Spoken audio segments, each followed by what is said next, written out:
तर नमस्कार मंडळी, सुस्वागतम. सकाळीच काही न्हावून धुवून मी निघाले कामार जाऊ. कामार जाता माझ्या अशा लक्षात येईल की आज मला जरा डॉक्टरांका भेटायचं होता, म्हणून मी त्यांच्या दवाखान्यात त्यांना भेटा. डॉक्टरांका भेटान मी गेले शॉपीत. जॉर्जने आधीच शॉप ओपन केलेला. शॉपीत जाऊन बघते तर काय डॉक्टरांनी मला पिशवी भरून गोळ्यांची भेट दिलेल्या आहे. दुपारी शॉपीत गर्दी कमी होती म्हणून आमची गँग सगळी शॉपीत बसलेली आणि ऋषीदाची फकांडा काय सरता सरनत.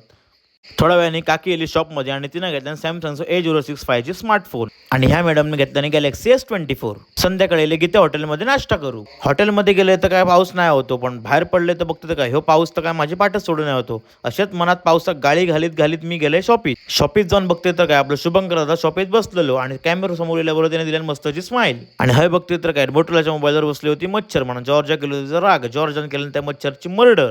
आणि घरात जाऊचं टाइम निघान केलो तरी आमचे मॅडम काय ऐका नाही होते. ते करू लागले एकनिष्ठतेने आपला काम. मॅडमचं काम काय संपन्न होत्या म्हणून शौर्यात्र जामच कंटाळा आला आणि रात्रीचे 9 वाजले जॉर्जने आपलं दुकान पण बंद करू घेतलं. सरांका बाय करून जॉर्जला बाय केलं. त्यांना तर माका बंदूकच दाखवल्या. ह्या का म्हणतात चायपेक्षा किटली गरम. आजारपणा शिरा मारून मी आले लांब अफयामध्ये जेव. हॅलो ॲम्बियन्स बघून तर तुम्ही मॅडम जशा.